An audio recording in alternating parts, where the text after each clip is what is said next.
Olá pessoal, tudo bem com vocês? Aqui é o professor Rodrigo, estamos na disciplina de créditos de carbono. Então é um assunto bem importante e bem interessante de estudar. Então eu farei uma série de aulas para a gente aprofundar um pouquinho mais nesse assunto. Nós sabemos que as ações do homem, as ações antropogênicas, elas influenciam o planeta de um modo geral. Então esses assuntos eles estão muito em discussão nos últimos anos, devido a todos os efeitos nocivos que têm sido causados no Brasil e no mundo. Vou utilizar um exemplo com vocês, que é o alumínio. Então, o alumínio é o elemento metálico mais utilizado na indústria. Então, muito do nosso produto no dia a dia ele tem alumínio, por exemplo, latinhas de refrigerante. Então, você tem o alumínio presente. Para utilizar o alumínio, você tem que extrair. E a extração o alumínio vem da bauxita, ela é prejudicial ao meio ambiente. Então nós vivemos numa dualidade, nós precisamos do alumínio, nós utilizamos alumínio, mas extraí-lo não é bom para o planeta. Então a gente vive um contrassenso entre a preservação ambiental, você manter a bauxita, o alumínio, e você utilizar isso para o desenvolvimento da sociedade. Então a gente coloca numa balança. O que pesa mais? Então isso é uma abordagem que se está no dia a dia, se discute, porque o efeito da extração em grande excesso ela afeta o planeta como um todo. Então hoje em dia a preocupação com isso é muito grande, porque a população utiliza os recursos naturais e os recursos naturais, a extração deles gera uma poluição, assim como a população com pequenas ações também pode poluir. Então a gente pode considerar isso como esse triângulo de ações que elas estão amarradas, né? A população que utiliza os recursos naturais e sai a poluição, gera poluição. Então, com base nisso, a gente precisa entender alguns conceitos fundamentais. E nisso o carbono se destaca muito, porque ele é muito presente na humanidade. Então nós vamos conversar um pouquinho sobre o ciclo do carbono. Então o carbono, quem é o carbono? O carbono é um elemento da tabela periódica. Então na tabela periódica nós temos a família A e a família B. Então vocês sabem, ele está ali na família 4A, que está destacado em vermelho. Então os átomos que estão presentes, eles têm elétrons e prótons e nêutrons, né? Então, alguns têm a tendência a doar, alguns têm a tendência a receber elétron, e o carbono ele está num lugar muito estratégico. O posicionamento dele e o número de elétrons que ele possui favorecem para ele fazer ligações com muitos outros elementos. Então, assim, muitos compostos que nós conhecemos, eles têm o carbono. Então, o carbono é super presente. Então, ele é classificado como o principal constituinte da matéria orgânica. Tem até a química do carbono, que a gente diz a química orgânica.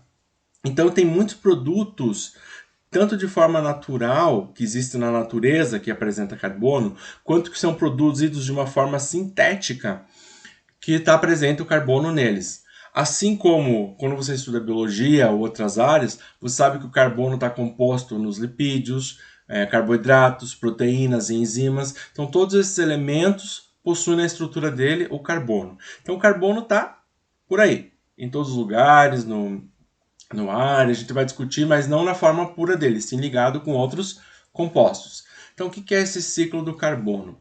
A natureza, a vida depende disso. Então, vamos imaginar um ecossistema que é a natureza, uma árvore. A árvore ela recebe energia solar. E essa energia solar ajuda a fazer um processo muito importante que a gente conhece. Então, as plantas utilizam essa energia e ela também utiliza o que além dessa energia? Ela utiliza gás carbônico e água.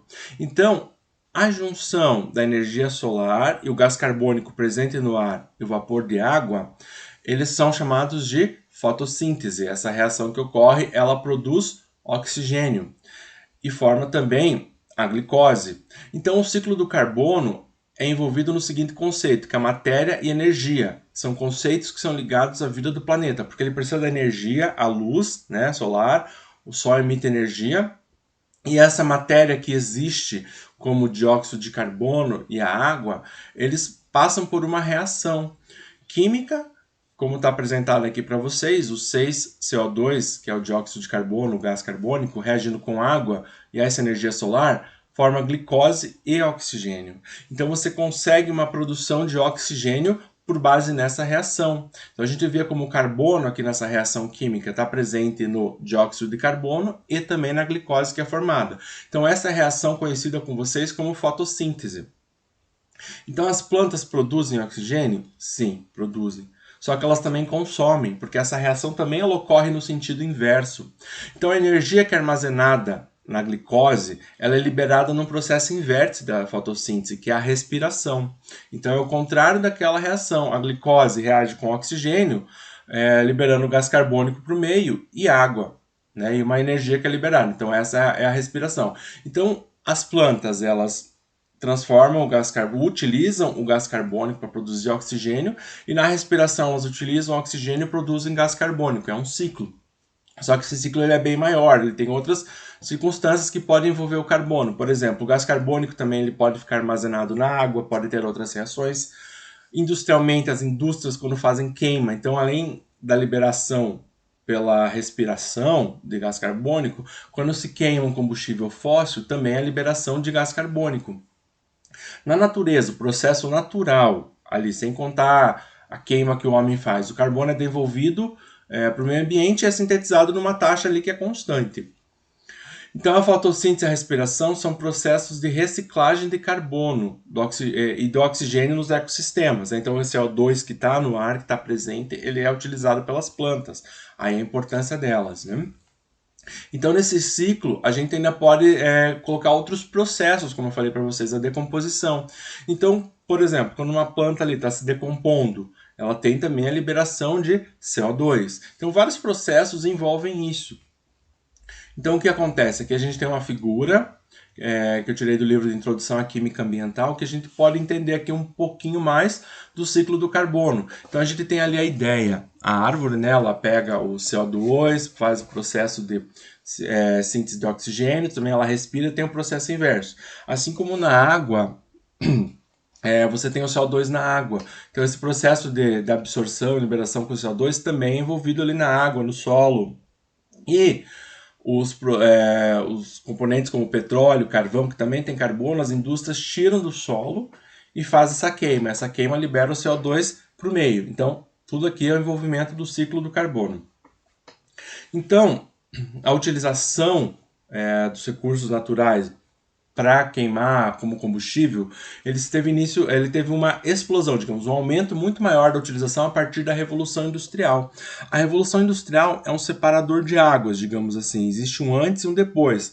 Antes, no princípio, as pessoas trabalhavam com manufatura, serviços menores. Depois, com a Revolução Industrial, a humanidade ela intensificou a produção, mudou a forma de se fazer, mudou-se a rotina de trabalho, a questão de saúde, de segurança, tudo mudou depois da Revolução Industrial. Então, com os processos industriais, com o desenvolvimento da indústria, começou a se queimar muito. Então, a humanidade intensificou o processo de queima. Quando se queima, a reação da combustão libera CO2. Ela libera numa quantidade muito maior do que o ciclo que ocorre de forma natural nas árvores. Então, esse excesso de CO2 que é liberado na atmosfera, ele é muito negativo para o planeta. Então, ele é uma liberação maior do que as plantas e os oceanos conseguem absorver esse CO2. Então, esse CO2 ele fica armazenado no planeta, né? Então, a gente tem gases no ar, tipo CO2, metano, além de outros, e eles estão ali numa região, numa fina camada ali na atmosfera. Eles são muito importantes, porque isso gera o efeito estufa. O efeito estufa ele é importante para a vida humana. Sem o efeito estufa, o nosso planeta viveria numa temperatura muito baixa, não teria condições de ter vida. Então o Sol ele emite energia, essa camada de gases ela filtra essa energia, não permite que toda essa energia chegue. Parte dessa energia seria devolvida. Só que uma parte sim é devolvida e uma parte é retida por causa dessa camada de gases e volta. Isso mantém a nossa temperatura na Terra, a temperatura média da Terra, num valor que possibilite a vida humana. Só que o problema é que com as queimas, com o excesso de utilização de combustíveis fósseis, a quantidade de CO2 está muito grande. Então, esse fenômeno que ele é bom, que é o fenômeno que ele é necessário para que haja vida humana, ele está segurando muito mais energia do que deveria, pelo excesso de CO2 existente na atmosfera. Então esse excesso ele aumenta a temperatura da Terra, causando um aquecimento global. Então a utilização dos combustíveis fósseis em excesso a queima deles do carvão natural, o petróleo e muitos derivados, ele lança uma quantidade excessiva de CO2 na atmosfera, trazendo para a gente um efeito negativo, que é o efeito global. Então, esse excesso de CO2 ele causa um efeito que é anormal no planeta, um aquecimento maior do que deveria. E esse CO2 ele leva muito tempo para se decompor. Então, ali, ó, o CO2 ele teria uns 120 anos de duração até você conseguir eliminar. Então pense, os homens estão queimando, utilizando e cada vez lançando mais CO2.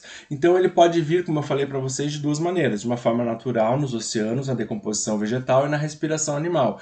Isso não afeta de uma forma significativa. Agora, da forma humana, pela queima dos combustíveis fósseis, isso gera um excesso muito grande. Extremamente grande que causa o aquecimento global no planeta, sendo algo muito preocupante e sendo algo que se está em vigência, em discussão nos últimos anos. Então a Revolução Industrial, ela trouxe um avanço científico e tecnológico, isso foi muito bom, né? Nós temos acesso a muitas coisas e tal. E ela se espalhou rapidamente por todo o planeta. E a Inglaterra dominou esse cenário no século XIX, no início do século XX. E houve um crescimento econômico grande, né? O objetivo era trazer prosperidade e melhoria de vida. Claro que tudo tem os prós e contras, as condições de trabalho, se a gente analisar, né? Tinha trabalho infantil naquela época, não tinha limitação de turnos, mas, digamos assim, ela modernizou. As pessoas teriam acesso a mais produtos de uma forma mais prática, de uma forma mais rápida. Então, junto com esse desenvolvimento técnico, ele trouxe muitos problemas ambientais. Por exemplo, uma concentração populacional muito alta em algumas regiões, então uma urbanização que foi muito acelerada e um consumo excessivo dos recursos naturais, como carvão, petróleo, além do desflorestamento, e houve com isso uma contaminação do ar e do solo. Então o excesso de CO2 na atmosférica, essa quantidade enorme, esse caso que a gente fala do aquecimento global que nós escutamos, é devido ao excesso de queima, de utilização de combustíveis fósseis na atividade industrial. E principalmente os países desenvolvidos são responsáveis por isso. Todos utilizam, mas numa quantidade muito maior. Então, a partir da Revolução Industrial, o que aconteceu? Foi liberada uma quantidade muito grande desses gases, aumentando a temperatura no planeta. Isso que é o aquecimento global. Então, preocupando-se com isso, com a situação, com a circunstância que está vivendo, muitos tratados surgiram. Por muito tempo, foi se tratado com muito descaso a parte ambiental. As pessoas não se importavam, não acreditavam nisso. Mas a consequência nós vemos no dia de hoje, como que estão os ciclos naturais, tudo aquilo que está acontecendo. Né? Então, por muitos anos, os debates foram lidados com descaso pela maioria das pessoas. Então, esse desenvolvimento da área ambiental até ocorreu de uma certa forma lenta, por causa disso, por causa do pouco esforço que as pessoas faziam. Então eles usavam a argumentação que a exploração desenfreada era necessário para a gente ter o progresso, para ter uma evolução tecnológica, industrial. Então foi-se considerado que esses recursos eram indispensáveis, que não importava o quanto que eles poluíam e não importava as consequências disso. Mas hoje em dia já se vê tudo de uma forma diferente. Basta você olhar ao redor, todos os fenômenos que estão acontecendo, um em sequência do outro, a gente percebe que isso está afetando o planeta. Então, na atualidade, o que se percebe? Que se as mudanças não ocorrerem, o futuro da humanidade pode estar comprometida, porque essa exploração está muito desenfreada. Então, claro, se continuará utilizando, mas tem que se repensar em algumas questões, algumas situações, e assim como minimizar o uso disso, colocando os combustíveis renováveis, por exemplo, energia solar, energia eólica, em destaque. Então tem que se pensar essa questão econômica, comercial, histórica, tem muita questão por trás disso. Então, historicamente, já existiam pessoas que eram preocupadas com o meio ambiente. Então, no final do século XVIII, já haviam grupos que eram preocupados com planejamento social justos. Já haviam cientistas que se interessavam pela área das questões ambientais. Então já se começou a desenvolver, por exemplo, santuários ecológicos. Então, houve com isso ali em Paris, por exemplo, em 1883, um primeiro acordo internacional sobre o meio ambiente para proteger as focas. Então, assim, de uma certa região, eles fizeram esse acordo para proteção ambiental, porque muitas espécies estavam sumindo nesse tempo. Esse desflorestamento, a evolução industrial, a extração, estava afetando muito os ecossistemas. Então, muitas espécies começaram a desaparecer, aí eles fizeram áreas intocáveis, que são chamados de santuários ecológicos. Assim como esse acordo internacional que foi o início, né, de uma era, o primeiro de muitos outros que existiram, para proteger a questão das focas do mar não sei como é que se pronuncia, mas é Behring, alguma coisa assim. Então foi feito nesse tratado aí. Então existe uma questão histórica muito grande desses tratados, a gente não vai abordar todos, mas só para a gente chegar onde precisamos, que é a parte do crédito de carbono, para vocês entenderem o contexto disso tudo na atualidade. Mas é bem interessante de estudar e se aprofundar um pouquinho mais nessas questões. Então, se fala muito hoje no desenvolvimento sustentável. Então, aquela preocupação que não se tinha no passado, hoje em dia já se vê de uma forma diferente, já se entendeu que isso é necessário para a sobrevivência do nosso planeta. Então, o conceito ele já surgiu há muito tempo. Lá na Conferência de Estocolmo, em 1972, ele chamava abordagem do ecodesenvolvimento. E foi mais tarde que recebeu a nomenclatura atual que nós estamos acostumados. Aí, em 1980, existiu o documento da Estratégia Mundial para a Conservação da Natureza. E ele definiu a sustentabilidade da seguinte forma, que está em azul destacado para vocês, como uma característica de processo ou estado que pode manter-se indefinidamente. Um conceito um pouquinho mais simples do que a gente utiliza na atualidade.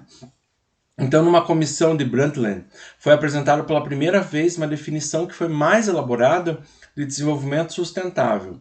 Então, o que seria nessa comissão aí? Diz que é um processo de transformação no qual a exploração dos recursos, a direção dos investimentos, a orientação do desenvolvimento tecnológico e a mudança institucional se harmonizem e reforcem o potencial presente e futuro, a fim de atender às necessidades e aspirações humanas. Ou seja, nós precisamos atender às necessidades, mas pensando que vai existir vida lá para frente, pensando que isso pode afetar o planeta. Então essa é a ideia do desenvolvimento sustentável. Em relação ao efeito estufa, então nós vimos que o efeito estufa ele é causado pela camada de gases, mas o maior vilão na atualidade que causa o aquecimento global é o CO2. Tá? Então o CO2 ele é bem enfatizado nessa questão do aquecimento global. Então o problema do aquecimento global trouxe longas discussões e polêmicas muitas vezes, porque essas discussões são demoradas, tem lados brigando, né? Mas o objetivo é trazer uma mitigação dos problemas. Então, assim, é necessário deter os gases do efeito estufa. Então, eles são uma sigla deles é GEE, que é gás do efeito estufa. Ou pode encontrar também na literatura GHG, que é Greenhouse Gas. Né? Então, no inglês é GHG ou em português GE. Então, esses gases, que no caso o CO2 é o maior vilão, ele tem que mudar a forma de se emissão dele e uma forma de se capturá-lo também da natureza, né? De se recuperar a atmosfera e deixar num modo mais que afete menos a vida, né? Afete menos e que minimize os efeitos do aquecimento global. Então, as mudanças que devem ser feitas pelos países, o problema é que nem todos os países estão de acordo com essa mudança, nem todos os países seguem, nem todas as pessoas têm isso em mente. Por isso que gera uma discussão muito grande. Então, um evento que mudou muito, que destacou também a discussão do efeito do aquecimento global, foi o Rio 92, ou Eco 92. Então, reconhecendo o nível de gravidade dos países industrializados, eles assinaram no Rio de Janeiro, por isso que tem esse nome de Rio 92 ou Eco 92, a Comissão de Mudanças Climáticas na Cúpula da Terra, Earth Summit. Foi no Rio de Janeiro que recebeu o Rio 92, o Eco 92. Ali não trouxe uma solução para o problema, não foi definido metas para resolver, mas ela foi, digamos assim, no bom português, um pontapé inicial. Ela abriu discussões que no futuro foram muito úteis em relação ao aquecimento global, em relação ao CO2. Não foi só isso que foi discutido na Rio 92, mas é o que mais importa aqui para a gente na questão dos gases do efeito estufa. Então, as nações garantiram que se conscientizariam as populações desenvolvendo programas nacionais de proteção ao meio ambiente. A questão é que não foi desenvolvida uma meta, como anos depois, que a gente vai ver ali na sequência, mas já se vê toda uma ideia de conscientização. Então, digamos assim, a Eco 92, ela preparou o campo, preparou o terreno para a criação de outros temas. Aí, 5 anos mais tarde, teve o protocolo de Kyoto. O Kyoto a gente encontra com as duas nomenclaturas, ali com K, ou que eu coloquei entre parênteses com QU. Tá? Então, em 1997, que houve isso, o protocolo de Kyoto, no Japão, ele foi aprovado uma lei que propôs um corte de 5% nas emissões dos gases de efeito estufa entre os anos de 2008 e 2012. Então, muitas questões importantes foram desenvolvidas nesse protocolo. Então, esse protocolo estipulou metas e prazos para o cumprimento dos objetivos propostos, diferente da ECO 92, que ela foi importante, ela preparou o caminho, mas lá não foram estipuladas essas metas. E foram 3 mecanismos que foram viabilizados nesse protocolo. E neles a gente tem o assunto da nossa disciplina, que é o crédito de carbono. Então, no protocolo de Kyoto, como eu falei ali para vocês, tem 3 mecanismos. Então, quais são esses 3 mecanismos? Então, um é a implementação conjunta, o comércio de emissões e também o mecanismo de desenvolvimento limpo, então chamado de MDL, Mecanismo de Desenvolvimento Limpo. Então a implementação conjunta sugere basicamente o seguinte, que haja cooperação entre os países, né? Então eles vão implementar esse sistema de uma forma não individual, só um país sozinho. Então eles vão cooperar um com o outro nessa relação. Aí tem o comércio de emissões. Então existem os países do anexo 1. Esses países do anexo 1 são países que começaram a industrialização antes. Então eles estão há muito mais tempo poluindo do que os outros países. Então esses países são chamados de países, foram classificados como os países do anexo 1. Tá? Então no comércio de emissões eles têm que atingir essa meta. Se um país não atingir essa meta, ele poderia receber auxílio do outro país que já atingiu o objetivo. Ou seja, eu cumpri a minha meta. Eu posso ir além e aquele país que não conseguiu cumprir a meta dele, eu posso vender. Ele pode poluir, que eu, digamos assim, poluo menos por ele. Então veio a venda do direito de poluir. Mas só os países do anexo 1 poderiam fazer isso, pelo comércio das emissões. Então, se um país que está ali no anexo 1 atingiu a meta e for além, ele pode vender para algum outro país que não parou e não conseguiu atingir a meta. Então, os países do anexo 1, como eu falei para vocês, por que eles estão diferenciados em relação aos outros? Porque eles já começaram a poluir muito antes. Então, os países do terceiro mundo, de forma geral, eles não entraram nisso, mas não que eles não deveriam participar, porque eles poderiam participar de uma forma voluntária. Então, os países do anexo 1 são a Alemanha, a Austrália, a Bélgica, não vou falar todos, né? O Canadá, os Estados Unidos, Portugal, então o Reino Unido, são vários países, o Japão, né, que estão nessa lista ali. E eles são envolvidos nisso. Então, se um país aqui conseguir passar a meta, ele pode vender o direito de poluir para um outro país. Então, isso foi bem polêmico também. O protocolo de Kyoto ele é considerado polêmico.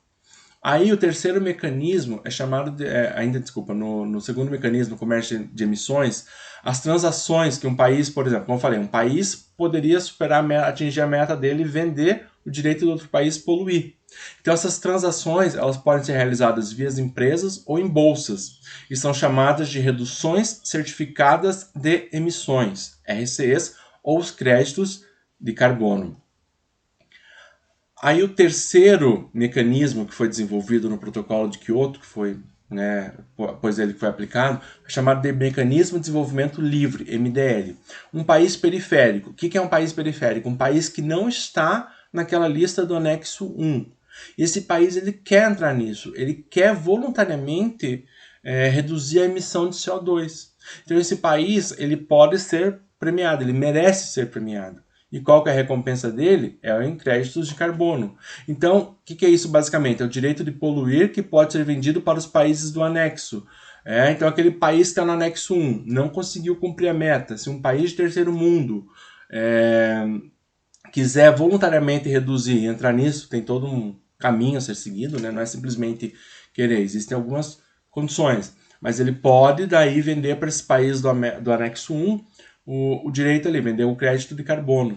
Tá? Então essa é a ideia inicial. Com a aula de hoje, nós entendemos o porquê que ele é importante, como que surgiu a ideia do crédito de carbono, como que ele veio, um contexto histórico de como está a humanidade, por que é importante se tratar com o CO2, se diminuir a emissão dele na natureza, e nas próximas aulas nós aprofundaremos nesse assunto. Obrigado pela presença.